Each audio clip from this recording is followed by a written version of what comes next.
Hey guys, welcome back to my channel. If you're new here, welcome. This is Boss Vision, where I share with you all everything you need to know about making candles. And in today's video, I'm going to be sharing with you my top 10 challenges from running a small business full-time for a full year. If you didn't know, I quit my job in 2022 to pursue candle making and YouTube full-time, and I'd love to share with you what problems have come up so that you can be aware of what to expect should you decide to make the same step, because oftentimes we're looking at entrepreneurship as a get out of jail free card or a way to be completely financially free and able to travel every day. And oftentimes that is possible if you plan it out appropriately, but if you don't, then you will run into some hurdles, and I definitely want to give you insight into what those are so you can prevent them and you can have those success stories. So yeah, definitely stay tuned for the video. Please subscribe. We're so close to 30K. Share in candle Facebook groups if you find it helpful.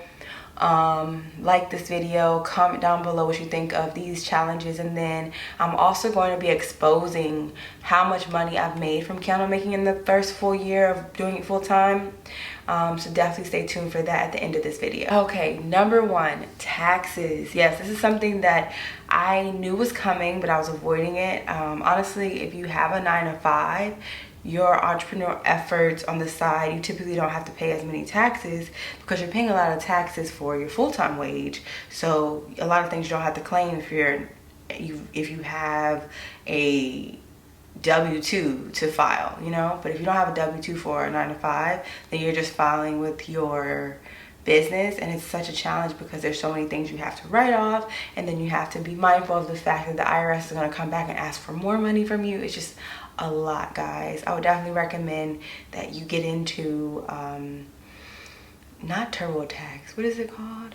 QuickBooks. Yeah, QuickBooks will really help you as it relates to being an entrepreneur, so you can stay on top of everything. If you still have a 9 to 5, you still need to look into QuickBooks and then really research. I'll put some links to videos down below, but research what are things you can write off, and then how to build business funding. I have a sales survival guide that shares more about how I built business funding or business credit and got business funding, so just check that out too if you're more interested in the behind the scenes grunt work of this. Number 2, LLC renewal. So this is something I had no idea we had to do. When I first started as an entrepreneur, I was worried about paying the $200 to $300 to create my LLC. Because I watched a lot of YouTube videos. I found out about LLC creation, and I found out last year during tax time that if you don't renew your LLC, then you'll have challenges when you apply for business funding. And I'm like, what the heck is this? So I'm going to look it up now so I know exactly what I'm talking about. So in order to keep your business active, you have to renew your LLC, and that's something I didn't know was a problem that would come up, but honestly it's such an issue. You have to pay $200 every year for renewal, or else they won't consider your business legit. And the purpose of this report is to make sure the state has current member management and contact information for your business. I really think it's just another way for the state to collect money from entrepreneurs, because what I've seen is that entrepreneurs are the main targets for sales pitches or any kind of like schemes to get more money. I'm like, why are people who are trying to make money targeted the most? Maybe it's because a lot of the things that we're doing don't involve the government, so they try to take some involvement as much as possible. And I'd love to be transparent with you guys about Taylor Brands. So this video is not about Taylor Brands, but I wanted to help you with this in terms of your LLC origination, your EIN, anything of that nature. You can do these things on your own. I started working with Taylor Brands last year because I thought they were your one-stop shop for your business, you know, with their label creation, your logos, and your website, everything, all that good stuff, right? But then working with them this year, they kept pushing me to talk about LLCs. I'm like, why does she keep talking about LLCs? Please talk about LLCs. Please talk about LLCs. And I'm just like, why does she keep doing that? And I found out it's because an LLC costs roughly $200 to $300. But if you use a service where someone else prepares it for you, it's going to be like $600. And I don't want to push that to my audience. Like, they want you to pay $100 for an EIN, which is completely free. You can go to irs.gov and type in your information, and they give you an EIN that same day. free. So I don't want to promote that to people, and I say that's a big problem in our entrepreneurial industry, is that any of the behind the scenes stuff, you don't know what's going on, so you may fall victim to things like Taylor Brands or an ink file. Anybody who's telling you they can file to register your business in the state is lying to you. Registering your EIN is not lying, they're trying to steal from you basically. It's literally like you hiring someone to drive your car to the DMV and get you your renewal tags. It's like you could drive yourself to the DMV and pay for your renewal tags, but they're saying they would charge you $400 to drive to the DMV to pay for renewal tags, and it's just like, I don't agree with that. So hopefully that was helpful too. That was a huge problem that came up for me, just as it relates to what you'll be exposed to. And even to add on to that, when you start a business, you're going to get emails from people who say they can give you funding, but they're trying to steal. Like, oh my God, this guy, he said, we offer $10,000 grants if you have the $10,000 already. So what he said was, we're a web designer. We design and we help businesses enhance their sales. And basically, they would give you $20,000 worth of work if you give them $10,000, because they're giving you a $10,000 grant. And I'm like, why don't you just say you want $10,000? Like, that's so sketchy to me. Like, people will try you. So I always recommend doing your research and really pausing, being present in the moment, and taking everyone's words with a grain of salt. Next, I'd say a big challenge was funding. So if you guys didn't know, I quit my job in 2022 with a big savings. I had savings, and then I was blessed because my job gave me 2 weeks of pay, but they just wanted me to leave. It was just so toxic in terms of who I was working for or whatever. But then just, or maybe I misinterpreted that, I don't know. But yeah, from there, in terms of the funding element, I began to use my savings to pay rent, and I noticed that all of my expenses weren't being covered full time by my candles, because I stopped making crystal candles. So crystal candles were a big chunk of my side hustle income, because people love crystals. Like, it's something that's spiritual and it helps you feel healing and things of that nature. So after I started to just sell my own candles, I noticed there was a huge decline in sales. And then also, to be transparent, becoming a candle business YouTuber it hinders your candle sales tremendously, because I find myself always teaching people how to create really great candles, but never really pushing myself to create them myself or sell them, really. And then after I stopped being sold in stores for those candles, I was like, I'm going to move. And I just stopped even researching places to sell candles in general. So all my sales declined significantly from that. And then I just went back to the drawing board of marketing. And I found like it's been a huge challenge to restart my entire business. Yeah, and then number 4, I'd say the cost of goods versus profit. I found myself making so many amazing products, but then realizing that the only way to really make a profit is by going hard and selling a lot more. Like, crystal candles was easy because I was doing wholesale, so I was always making a profit. Like, you always make profit with wholesale, but if you're doing it, selling it one at a time, people try to steal from you on your site. Like, this most recent order I did, my front page says room sprays, wooden weight candles, and wax melts. This person looked at my product page and just scrolled through and found a holiday candle from last year that I forgot to take off sale. Like, it was supposed to be $20, but she bought it for $10 because that was my fault. But she found it and she's like, I'm gonna buy that. And then she bought 2 sample candles, which is nuts. Like, why would you buy sample candles from someone? And then she bought a banana nut bread candle, and that also wasn't on my homepage. So I'm just like, why do you purchase things that are not on my homepage? It blows my mind, because you know this is the special that's going on right now, and you just buy something extra.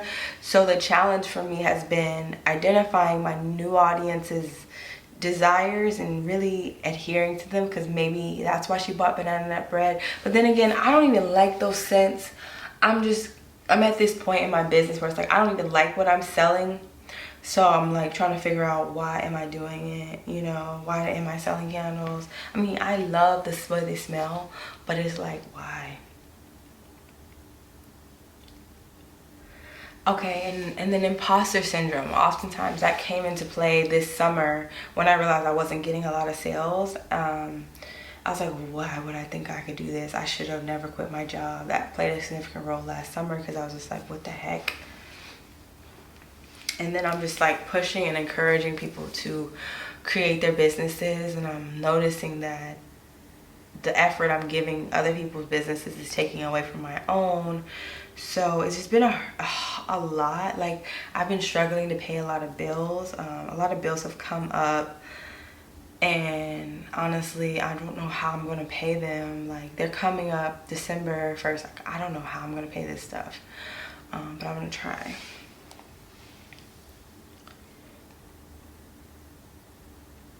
And then dealing with 0 sale days, like that's definitely something that I wasn't familiar with because I sell crystal candles. Like, everybody loves crystals, but when you get rid of that, like, even saying it out loud, I'm just thinking about the fact that I have spent way too much time on YouTube and not on my marketing, and now I'm in a situation where I need to, like, I don't know, house clean my Instagram. But then again, I'm like, there are successful YouTube candle makers who deal with like candle makers being all over their social media, and they're still able to make sales.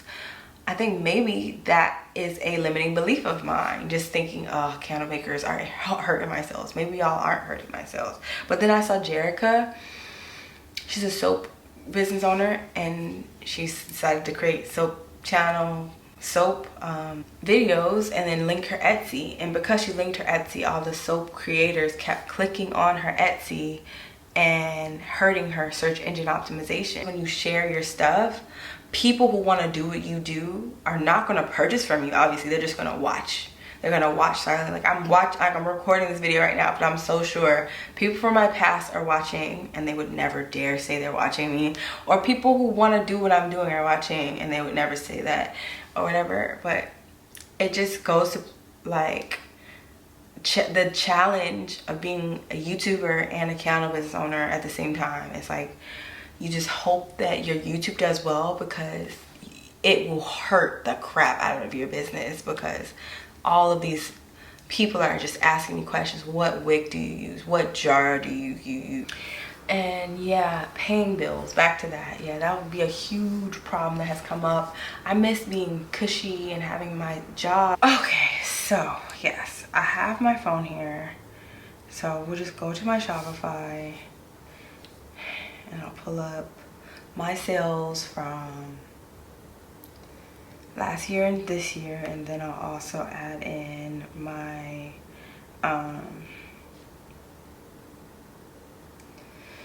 last year and this year, and I'll also add in my, I'll pull in my full 12 months, but then I'll also add in my Square app sales, because I get sales from the farmers market. Okay, so out of 5 events with my out of 5 events with the farmers markets, I've made, to the point of sale, saying I made $1,145 from 5 farmers markets, and that's not considering the cash that was given. I can find that in my QuickBooks. So 1,145 plus 854. Okay, so I made $1,999 from farmers markets, which I'd say that's not bad. 5 divided by 5, that's like $400 each. Okay, and then from my Squarespace, or my Shopify, 58. So overall, I've only made $18,000 and 57 basically. I'd say all of the problems in this video came from not being process based early on. When I first got into this, I just wanted to do it my way and be stubborn, but that's why I created those ebooks in terms of the things that you're supposed to do to actually get your results. So I hope y'all do use my ebooks. They're all listed in the description to give you insight into what you're supposed to do. This video is like sad and somber. I hope this was helpful in terms of truth here. If you want to donate to the channel, help me out because your girl has all these bills, please Cash App me, PayPal me, whatever you can do, or purchase anything from my ebooks or my candles. Anything would just be a blessing to me. And yeah, I'll see you guys in my next video.